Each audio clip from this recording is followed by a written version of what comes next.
So Daniel, here we are once again, only this time your backdrop is a little different. Talk to me, mate. Last time we spoken, we were awaiting the verdict. What was the verdict? Well, for our right to appeal, we weren't granted it, and so the City of London Corporation was given the authority to take away all the structures.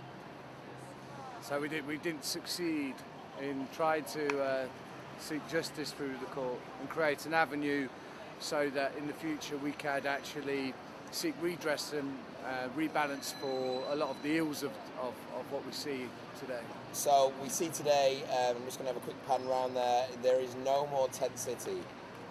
What happened there? Is it 3 nights ago now? The bailiffs and the police, 400 or so, descended on this area. It was all very efficiently planned. And do you think they took inspiration from how the Americans dealt with Occupy Wall Street? No. Like I said, we had an understanding that we are going to be peaceful, and they have to show the same respect. Ultimately, we're not here to cause violence. We're here to instigate change. Were there any arrests? There were like 20 arrests the other night. If you just see over there in the second kind of ring of fencing, the shelving unit was used as a bit of a barricade. I mean, no one said we were going to go easily, but we weren't going to be violent. So you didn't go without a fight, but you didn't fight. yeah. We didn't. We're not asking authority for permission. That's the thing. We're not asking for authority for permission. We're trying to instigate change. That's what we're trying to do. So where have you now gone? At the moment, I'm staying at Finsbury Square. Last night I slept in Green Park. The night before I slept around a friend's house. So will the Occupy movement continue? Of course.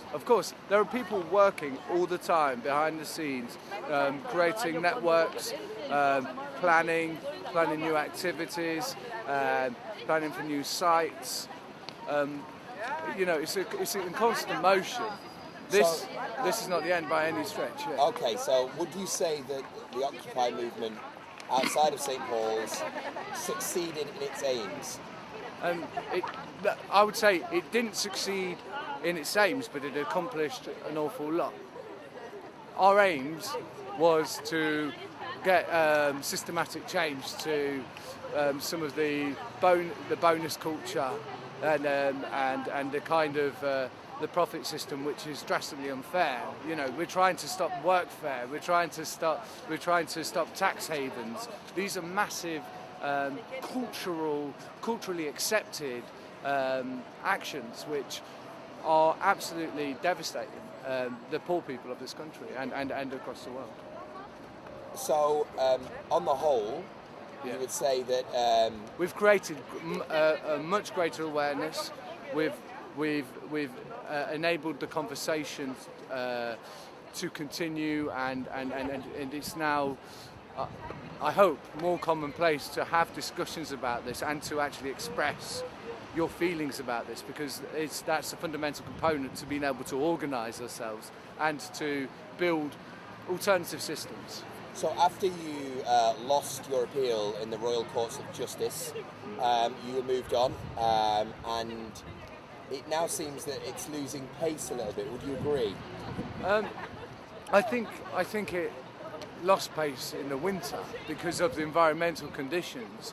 We've got to pick it up, but ultimately this isn't necessarily about PR, or it's about sustainability, and we've kind of got to make it stay. We've got to make sure that we're open to people with skills, who are passionate, who wish to contribute. This is a contributory movement. We're not a corporation. We're not a political party. We're truly made by the people and enabled by the people of this country as well, through donations and through all of those things. Some of your supporters, though, feel that maybe some of your supporters who aren't necessarily protesting as much as they would like, but are interested in the movement, are a little bit worried that the focus of the movement isn't quite where it should be. Would you agree with that? I think that what Occupy is actually a platform to discuss what those focuses are. It's not an answer in itself. So do you not think that it's a cooler? Broad? It's too broad at the moment as an aim and objective.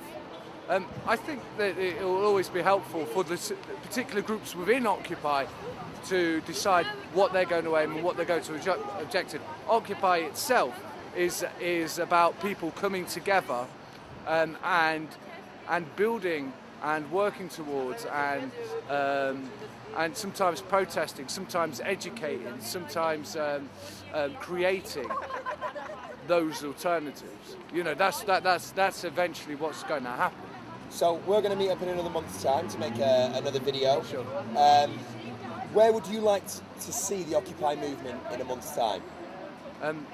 I'd like to see more people coming forward to do more kind of community-based projects.